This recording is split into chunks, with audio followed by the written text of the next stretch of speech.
Show, live from New York. It's a show that did a trial run last week because I knew this moment would eventually come.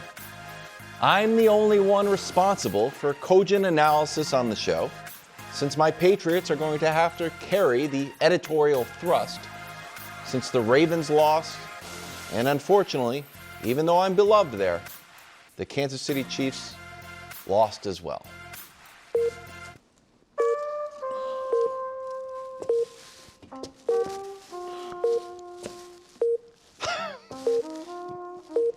Once a proud show. Let's come to this.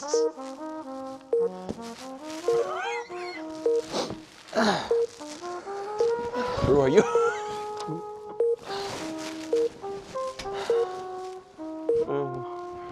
Brou, are you okay? You saw what happened yesterday. I did. Yesterday. I did.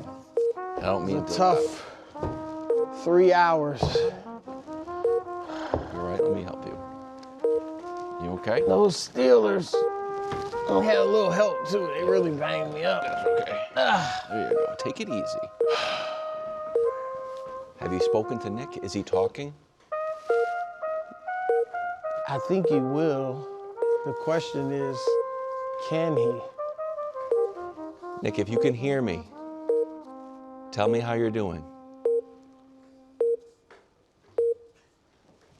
Well, if this is how we're going out, there's nothing to lose at this point, boys. This is frowned upon in television. Well, what's it gonna For the kill last me? 50 years. It's gonna kill me?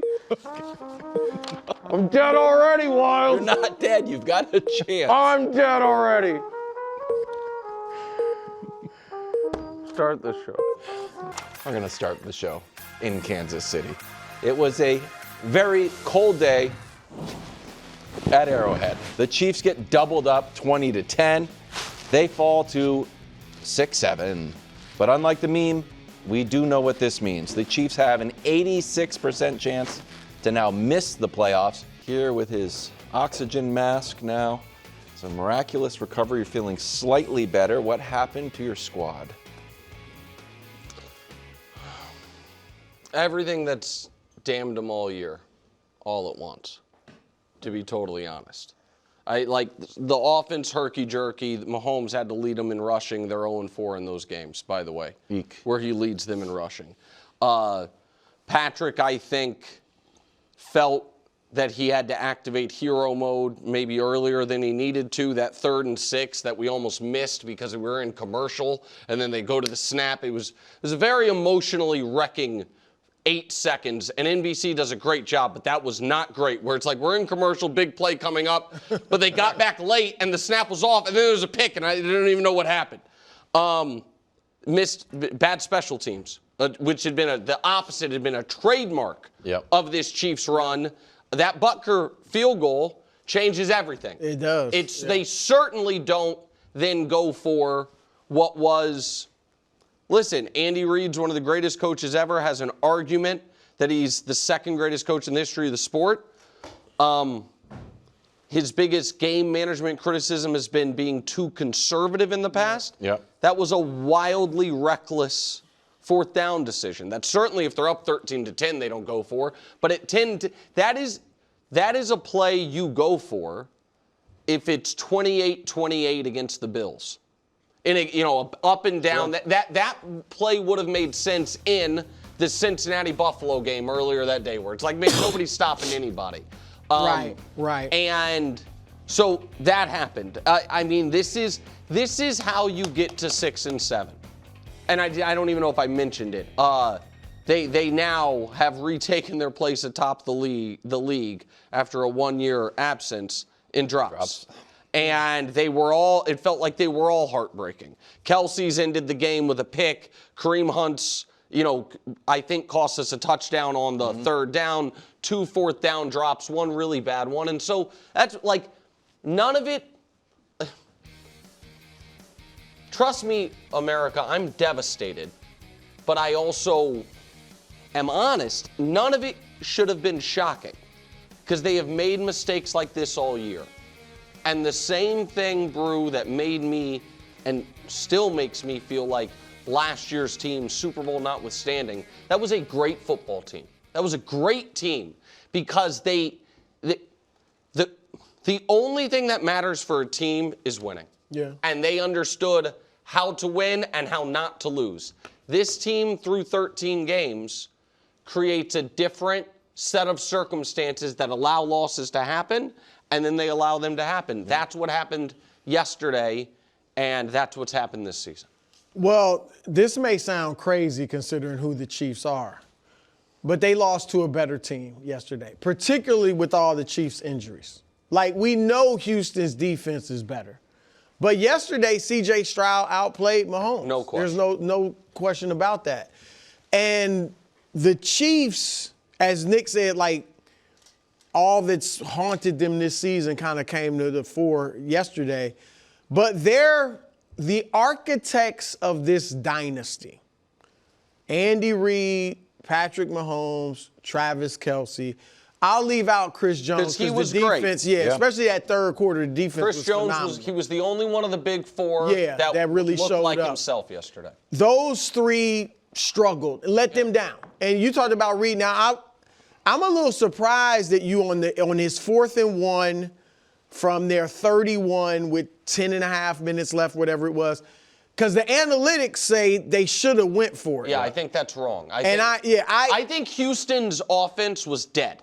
Well, that's why I think it was a bad one. People were saying, and I think this is fair, if you do go for it, run Kareem Hunt. Yeah. I mean, that's why you had the best 1-yard offense in the league because of what he was doing. About that. I get that they had stopped him here. He had got, remember at the goal line, his touchdown. Daniil Hunter hit him. And he still got before the goal line, he still got in. So that, if you're going to go for it, you probably should have ran Kareem Hunt. But I agree. The defense was shutting them down. The Chiefs defense, I really thought halftime, Houston is in total control, outplaying them, and it looked like, okay, they're going to win this thing. Third quarter, I really thought, I wrote down in my notes, it looked like the Chiefs kind of took their heart a little bit. Like, it looked like the Chiefs came out of the locker room like, okay, this is it. This is our season, and really punched the Texans in the mouth. And the Texans were on their heels a little bit. They had 5 straight punts. Yep. 4 of them were 3 and outs. And so in that circumstance, punt the ball away. There's plenty of time left. Wasn't like it was 2 minutes left or anything like that. Plenty of time left, and I thought that was a bad decision. Mahomes, probably his worst game of his career, the 19.5 passer rating. That's the worst passer rating by a starting quarterback in the second worst in the last 4 years. Only not Sam Darnold. I can't think of the guy's name that had a worse one. But it was his worst of his career, obviously. It's the worst of a starter this season. See, I don't even think it was his worst game this year. I know that statistically it was awful. Right. Watching it, I did. Listen, he had a lot of drops, but the first interception I thought was a bad pass. He threw it into traffic. Into traffic and got tipped up. And the third one obviously was Kelce's fault. Like that one just threw it into 2 defenders. And then the second interception, he just underthrew. And I also thought he underthrew several, like here's the second interception, just underthrew him. Like, that's an easy pick. And then he missed a couple of deep shots. The deep pass to Hollywood Brown. You're saying it could have been a touchdown. Yeah, if he had let him and thrown it deeper. He hit Tyquan Thornton. It was a tad bit, like Tyquan had to slow up a little bit for it, which allowed Lassiter to get his hand. That's nitpicking. Yeah. That's nitpicking. I mean, Jordan Love had a touchdown pass that was a little bit underthrown. So that's nitpicking. But I get he was under crazy duress and he had the 5 drops. So it's not just him. But statistically, as you said, it's his worst game of his life. First 0 touchdown, 3 interception game. And then you mentioned Kelce with the drops, and I'm sure he's just killing himself. But I don't know what happened on those 2 drops, particularly the last one that led to the interception. And you mentioned Rice too, and you know they had they're big time playmakers. The only didn't guy make plays. The only guy that is one of the people of the 12 guys you rely on most on the Chiefs, the only guy who left that game, and whether, you know, I'm sure they're all devastated, but whose family, you know, was like, hey, you did your part, was Chris Jones. Yeah. Like and I don't want to say the only guy who showed up, but the only guy who is like, you know played what, his typical I game. played to my level. I'm not going to sit here with that stat line on the screen and say like Patrick played great. I think he played better than that stat line. I agree with that. But it was he did his damage with his legs. He did his damage with his legs. The play, the third, and the play that's going to get lost in it. In the midst of what looked like the comeback, they had a 3rd and 8 that when he got face masked, that he actually also completed the pass. The part of this game and again, maybe it doesn't matter because this team through 13 weeks doesn't look like a team that can win a Super Bowl anyway. So there's only so much like sadness about missing the playoffs. But the Greek tragedy of that game is the reason they were able to go for that 4th and 1 is because he trucks the biggest hitter in the league, Al-Shaair. Yes, Al-Shaair has him dead to rights, and it's going to be 4th and 4, and they're punting. And if they punt there, I think they win. Because I just don't think Houston was moving the ball. Because he trucks him and gets it within a yard, they go for it, and the game flips. You know what I mean? Like that's but you can't put. There's no excuses. This team has more talent than a 6-7 team. They had a 14-point lead on the Jacksonville Jaguars, and Trevor threw a lollipop that could have been caught to basically end that game. They dropped it and then found a way to lose that one. They had a 4th-quarter lead against Bo Nix. They had a 4th-quarter lead against Dak Prescott. They were tied in the 4th quarter in this game. They lost all of them. And so, like, it is what it is. Like, pro football's hard, and they haven't played it well enough. They've made it look much easier than it should look the last several years. Yes. And now this is really what football usually is. You don't just dominate every year, which is what they've kind of done. Or are you writing off the Chiefs totally dead? Not statistically totally dead. Yeah, I mean, I'm giving them 3% because, and here's the only reason why. 3%. Yeah, here's the reason why. First of all, Indy could easily lose, and I hate to just go schedule, but we know Daniel Jones is out. Throw Indy's schedule up. Indy's going to collapse. Not that they could lose out, they should lose out. Correct. Seattle should beat them, San Francisco should beat them, Jacksonville should beat them, and Houston should beat them. Agreed. So I think they're absolutely not missing. That would be 8 and 9.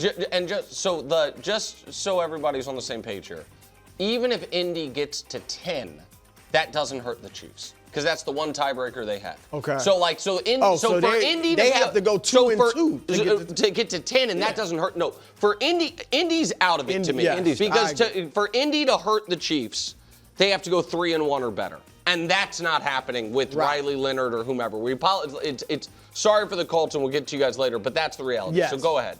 The Chargers.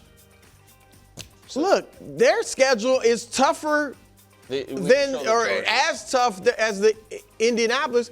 They've got Philly, we know that tonight, Kansas City, Dallas, Houston, and Denver. So I don't think they'll lose all 5 of those games. I don't think, but don't tell me they couldn't. Listen.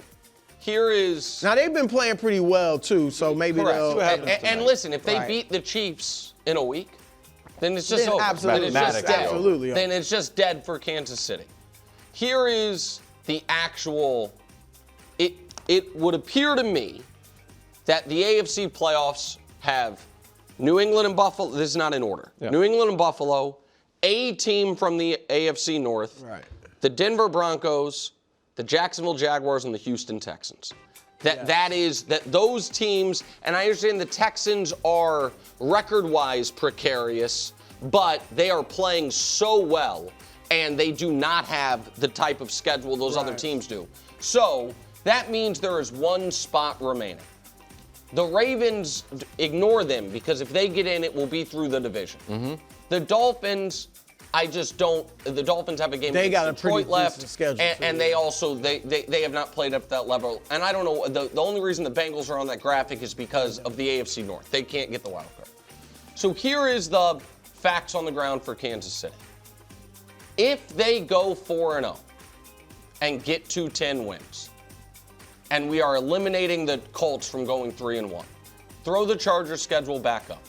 If we just say the Chiefs are going to go 4-0, which means beating the Chargers, beating the Titans, beating the Raiders, and beating the Broncos.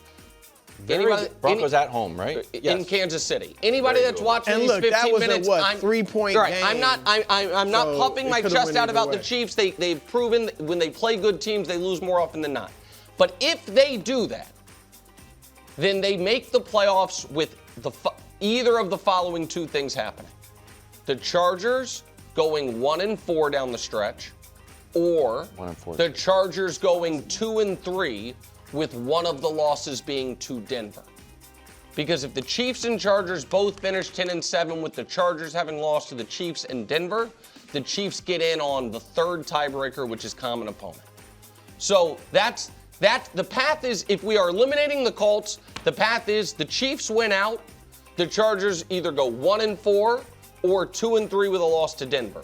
I would say that's greater than 3%, but it's not likely. With all that said, as I'm in a hospital bed today, if the Chargers lose tonight and the Chiefs beat the Chargers next week, different Nick Wright will be here. But as I'm sitting, because the next game for Kansas City is Tennessee, and then you're feeling like, okay, you've steadied yourself. But right now, today, they don't look like a team that should beat the Chargers. Yeah, it probably is a little higher than 3%. Woof. Yeah. All right, speaking of, let's head to Baltimore. Lamar was outplayed by Aaron Rodgers, who's 42. Ravens dropped to 6-7, and unlike the mean, we know what this means. There's now a 73% chance the Ravens miss the playoffs. Again, according to the Athletic playoff predictor. Brou, what happened to your squad? Before I get to that, the box! The box is back. What are you doing with the box? Not much. Not what I thought I'd be doing with the box. Now, the Jordans are already in here. Yes. And I thought I was going to unveil the robe at some point this season when the Ravens are back. Yes. Right? But now it's become evident to me that not likely to happen. So last night after the Chiefs game, I came here, drove here, went to the basement. Wow. By the way, Hubs, that place is a mess. Clean that thing. It's cobwebs all over. It's wet down there and some goo all over the floor. I have no idea what it is. I just tried to avoid it. But anyway, I went down there and got the robe and the glasses. And sad to say, going back there, I'm putting the robe in the box. Oh, covered because in blue. Look, I'm holding out hope against hope that they will get it together. I don't think you have to get it. Yeah, but I am putting the robe in the box. Okay. And sadly, I I might not see that bad boy again until next year. Training camp, maybe we break. Yeah, maybe. If I even pick him. Nah, I hate to say it that way. First of all, I do have to say this. And you guys know me. I'm not an excuse guy. I thought the Isaiah Likely catch was a touchdown. I mean, he took 2 steps. I think we have it on video. Caught it. We've seen guys just reach across the goal line and the ball goes out and it's a touchdown. I mean, I thought that was definitely a touchdown. You could even argue him holding the ball out like this is a football play. I mean, I just don't like that they think that passes the standard to overturn it. Yes. It was called. If they had not called it were called incomplete, I just don't. This is replay creep. Which I don't like. You guys told us it's clear and obvious is the standard. That's not clear and obvious. And so whatever the ruling on the field for that was should have stood. Yeah. So I agree with you, Brou. I thought also the field goal where they called it was rough in the center, I guess. Yeah, it was I mean, both guys ran through, they didn't go into the center. They went through the guard and hit the center. But anyway, that end up, they take the field goal off the scoreboard and they get 7. That said, I'm not making that. Look, bad calls happen. It is what it is. The Ravens not only didn't play well yesterday, haven't played well all season. We've talked about it. I mean, I don't know if you can point to one game where they really played well. I was at the Cleveland game where they blew them out in the second week of the season, and they still didn't look very good. Defense looked good, had some takeaways and things like that. And I was glad, if you heard Lamar talk, he didn't blame the refs either. He said, look, I thought it was a touchdown, but hey, things happen or something to that effect. So they're just not very good this year. Like, they can't put together a complete game. For whatever reason, if the defense is playing well, the offense is poor, which has been the case the last few weeks. If the offense is playing well early in the season, the defense was horrendous. If both are playing okay, they got penalties. They got, and I also think the play calling. Their game plan doesn't seem to be a real plan. But I mean, yesterday they ran for 200 yards. Yeah, right. And I would have liked to have seen them, run a little more with that. But it's still, they just vanilla, just plain. No, he's just saying the game plan doesn't have a strategy. Yeah, it just seems like, hey, we got one of the best running backs in the league, so let's run him some. He's not in for some series. Lamar ran a little better yesterday. Yeah, but he was not. Yeah, he wasn't himself. Here's where, I'll get to them. So just here's the other thing that happened. And it got lost because it's in the 1 o'clock window. There's all these finishes. The big story is the Ravens lost. The 2-minute drive at the end of the game was an abomination. And they got the ball with 1:56 left, down 5, and a timeout at the 26. Plenty of time. They had the ball with 48 seconds left at the 34 and had used their timeout. They spent 1:10, and this is where I feel Lamar criticism is the most fair. That is a franchise quarterback's job to understand. We can't spend a minute to go 8 yards. They had a holding penalty, so I guess they went 18 yards. And that 2-minute drive was it was a faster but condensed version of McNabb in the Super Bowl. Like, what are you doing? They basically ran out of time, which is like, that should not happen when you got 2 minutes. Exactly right. 2 minutes and a timeout to go 74 yards, and they ran out of time. That's unforgivable. So, and that, to me, was part and parcel with what's happened to the Ravens over this, because they had won 5 in a row over the 2-game winning streak that took them from, the season 1-5 was because of the defense and Lamar got hurt. 6-5 was, okay, we're all right. 6-7 is because they are not getting quality play from their quarterback for reasons that we don't understand. You know what, like, just flatly, like, we don't understand is it injury, is it a disconnect, whatever it is. But that's not like a spot you have to come through in, but that's a spot you can't run out of time. Right. If you go 4 and out, so be it. Even if you try to make a play and throw a pick because you're pressing, what can't happen is run out of time, which is what happened there, which is unbelievable. They appear very unorganized and undisciplined. Yeah. I hate to put it that way. But you still think they can win the North?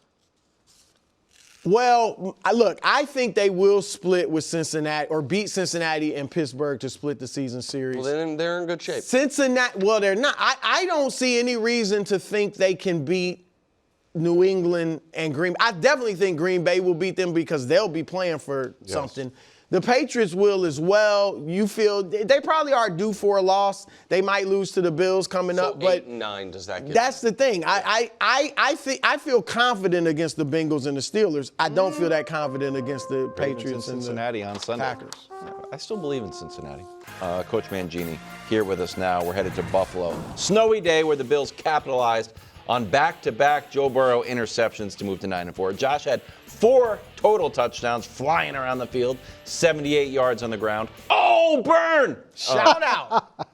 Is that burn? I don't know what that is. Something. Sorry. How dangerous is this version? He knows you're looking of the for Bills? a team. All right, let me address that real quick. Because Josh and I do have some mutual acquaintances. In fact, I wore, today on our walk-in video, I wore the sweatshirt that says "No Gamble, No Future," which is my buddy Brent Hanks's show, poker show. And he's from Buffalo, big Buffalo fan, I think pals with Josh. I want to root for you guys this year, Josh. So I will take that never a doubt as a olive branch rather than a knife. Because Sure. The fact of the matter is this version of the Bills should go to the Super Bowl. And there is an odd added pressure right now in Buffalo, and we can talk about this more later, but if the tournament starts and Lamar's not in it, and Joe's not in it, and Patrick's not in it, then there's always pressure on the Bills and Josh Allen, but there is a pressure unlike any other year in the past, and likely unlike any year in the future, and that's no disrespect to the young teams, Sure. but it is, that has been the big 4 in the conference, and 3 of them are just not in the tournament. I think Wild's crazy rhino Josh Allen is the scariest version. Just the 3rd and 15, I might run it, I might turn the ball over. The snow made it feel even more ominous. Mm-hmm. At no point did I think Buffalo was out of the game. At no point. I understand they needed Burrow to make some mistakes, but it felt like Josh was going to put them in position to score every time. So I find this version of the Bills very dangerous. Wilds and I almost had a divorce this morning over the fact that I just simply repeated to him things he has said about the Bills all year long that he wants to disavow. So I just want you to be on the record. This version of the Bills is excellent. But I do not think that your quarterback going superhero mode is a consistent recipe for winning games. Sometimes they win just a boring game where nothing really happens. The Patriots win a lot of games like that. Occasionally Drake May is great. But if Josh doesn't go superhero mode, the defense, which is the 5th worst rushing defense, and a scoring defense that is 0.3 points better than the Dolphins, who we never talk about having a good defense, I don't think that is a recipe for So you don't think this team's, because I don't want to misquote you. This version is very dangerous. But you don't think the Bills are a contender? Well, Yeah, contender, but not super dangerous. They're obviously going to be in the tournament, and I'd rather not play them. But I do not think they are an elite team when your number one path is LeBron scores 45 and we can win. I'm like, all right, it feels a little Luka Mavs. Well, we've got Luka, and if Luka gives us 50, we're good. Yeah, they did. And then lost to a team from New England. Yeah, look, I'm with Kevin. If you want to bank on it being superhero mode every week, and that's going to take you to the Super Bowl, then that's great. It's not really sustainable. He scored, 2 touchdowns on 4th down. Fantastic. He had the longest run ever by a Bills quarterback. He broke his own record. That was 40 yards. On 3rd and 15 when they need to seal the game, he runs it for 17 yards. So those things are incredible. They had the 2 picks against Joe Burrow back-to-back, which defensively, it's not like that's how they've been playing all season.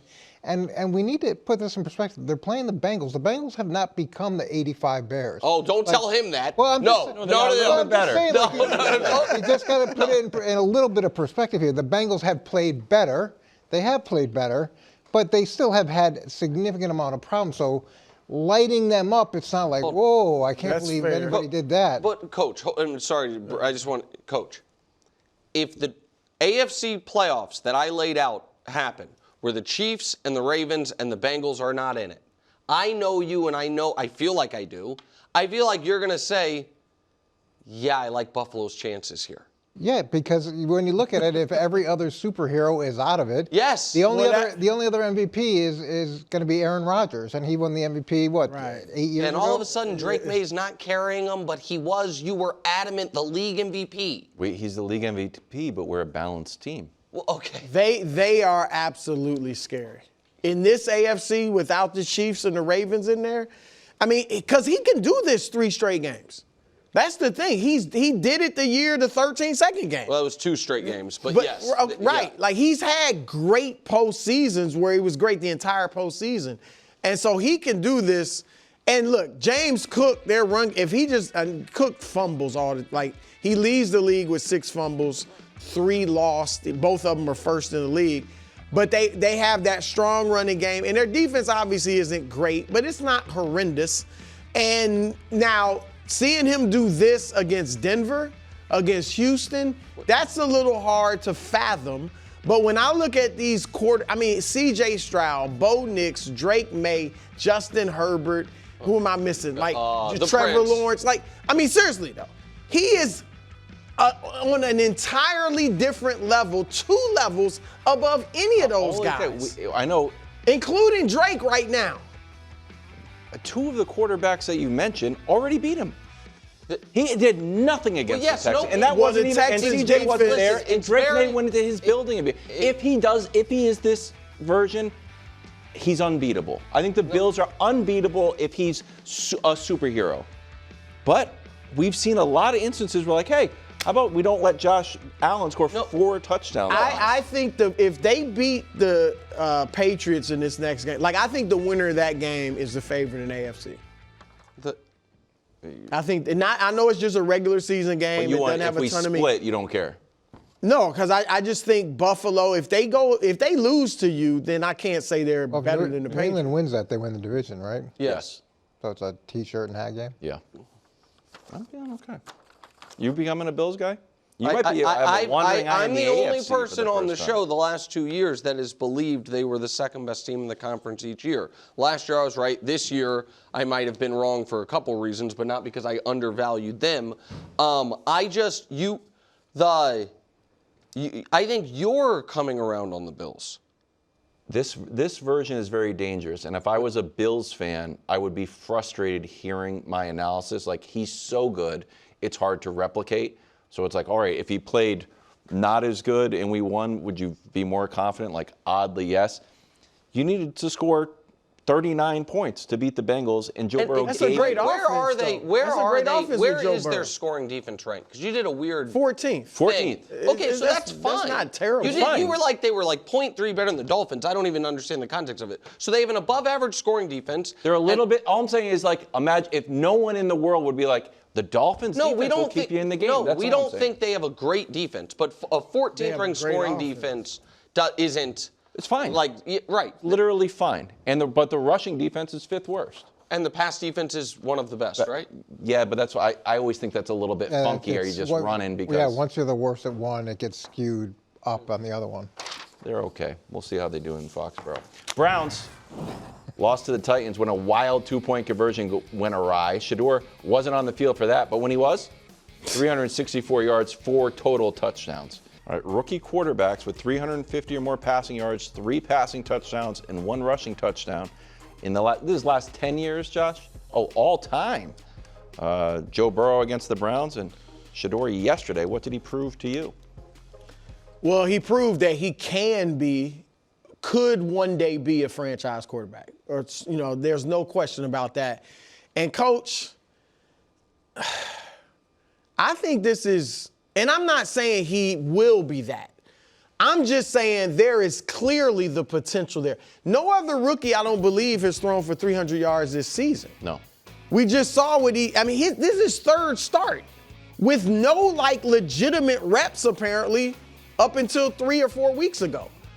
And he does this. So this to me is embarrassing for the scouting departments around the league. Now, maybe I would throw this caveat out there because there was some reporting that made you think maybe he was just completely entitled in his interview. You know what I mean? That he just didn't take them seriously and just rubbed people the wrong way. There was some reporting. Yes. We're not sure.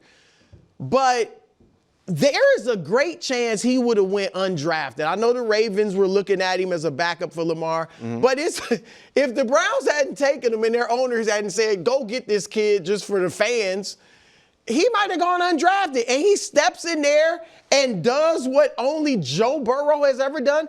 He has 4 passes of 50 or more yards in his 3 starts or his 4 weeks of playing. Only Aaron Rodgers since 2000. Aaron Rodgers is the only other player to do that in his first 3 starts. And think about that, includes Mahomes when he had Tyreek and was lighting the league on fire. So so it looks bad. I think scouts and other teams, were they worried about Deion? That has to be on the table. Maybe he did just not blow off his interviews. That has to, I guess, be on the table. But typically, even if a kid, you don't like his attitude or some of his history, if he's got talent, you just overlook that. And I also think, Coach, for Stefanski, and I don't know, I'm not going to say he has it in for this kid, but if he keeps playing not like this, but well, it does make Stefanski look like what were we doing the first 12 weeks of the season?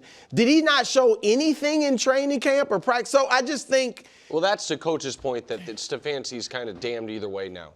If they lose and he's bad, that hurts Stefanski, and if he's awesome, some people. And it could be deservingly hurting him because maybe he didn't even give him a chance, or it could just legitimately be he didn't play well, he didn't show me anything, but he's a gamer. I mean, as well as he played, they lost to the worst team in the NFL. That's a fair point. So No, that's. I mean, the way that it's projected is that they had this huge victory against this great team. They lost. But wasn't he great, Coach? They lost to the worst team in the NFL. They made Tony Pollard look like Tony Dorsett.